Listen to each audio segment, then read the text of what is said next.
En alguna conversa informal passat mes de juliol, el regidor d'Esports ens afirmava que una part del deute que la Unió Esportiva Canals tenia amb la federació s'havia compromès a pagar-lo a l'Ajuntament sempre i quan la Unió Esportiva Canals signara l'acord per retornar la propietat del camp dels Quatre Camins a l'Ajuntament. Aclarint que a hores d'ara, si no estem mal informats, a causa d'una estranya gestió de l'antic govern del Partit Popular, és l'Unió Esportiva Canals la propietària del camp i no l'Ajuntament, tot i que sí que és l'Ajuntament qui paga les despeses. Això suposa que la directiva del club gestiona el camp com li pareix més convenient. I això ha suposat conflictes, sobretot entre les dues escoles de futbol base o anteriorment entre els dos clubs que hi teníem. El regidor ja ens va dir a l'estiu del 2015, quan ens va presentar el seu projecte per a l'àmbit esportiu, que aquesta era una de les seues prioritats, retornar la propietat del camp a l'Ajuntament. I el passat mes de juliol ens va dir que amb el pagament del deute per part de l'Ajuntament el Canals es comprometia a retornar la propietat del camp. Preguntem si s'ha fet, si és ja l'Ajuntament propietària del camp dels Quatre Camins o continua sent propietat de la Unió Esportiva Canals. Si és així, si s'ha pagat el deute per part de l'Ajuntament, perquè tots volem futbol a Canals, tots volem que la Unió Esportiva Canals continuï formant part del nostre ventall de clubs esportius i que continuï sent un club referent, però això no pot ser a qualsevol preu ni a costa de mentides i jocs soterranis. S'ha de ser clar, ferm i imparcial. Gràcies. Ramon. Puntualitzar dues cosetes, Vicent. La UD Canal no té que firmar res. És la federació i l'Ajuntament. És un conveni entre la federació i l'Ajuntament. La UD és la federació la que decideix. Si la federació torna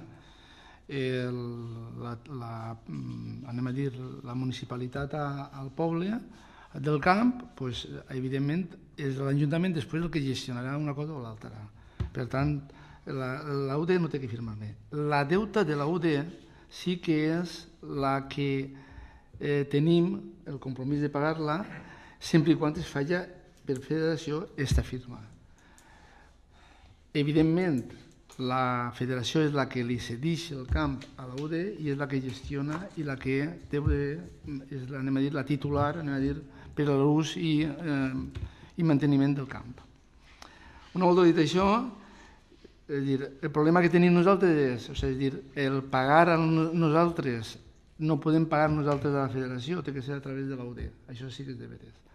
Entonces tenia que ser a base o bé d'una subvenció, o bé d'una ajuda, o bé del que siga, i ser d'això. Però en la condició de que la Federació Espanyola Valenciana firme aquest document. No s'ha fet encara. A veure, nosaltres en vam parlar en Salvador, tenim que haver anat este mes passat, però l'han operat l'home, està convalescent, i ho van deixar pel dia 16 d'este mes. El dia 16 d'este mes anem a parlar amb ell. I és l'únic que tinc que dir. Evidentment, a veure, el que és la UD Canals, és que tinguem un problema en la UD Canals. Un gran problema en el camp, un gran problema en l'equip, un gran problema en tot.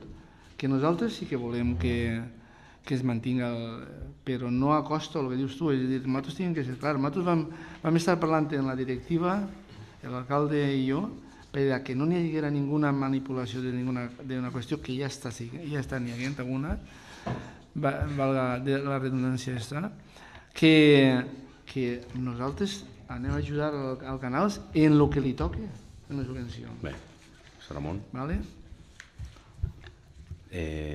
Una cosa més? Sí, hem parlat igual que parlàvem l'altre dia en el Club d'Atletisme Canals, en el Club de Pesca este matí o en qualsevol altre col·lectiu del poble que es terci a demanar audiència amb el regidor corresponent o amb l'alcalde.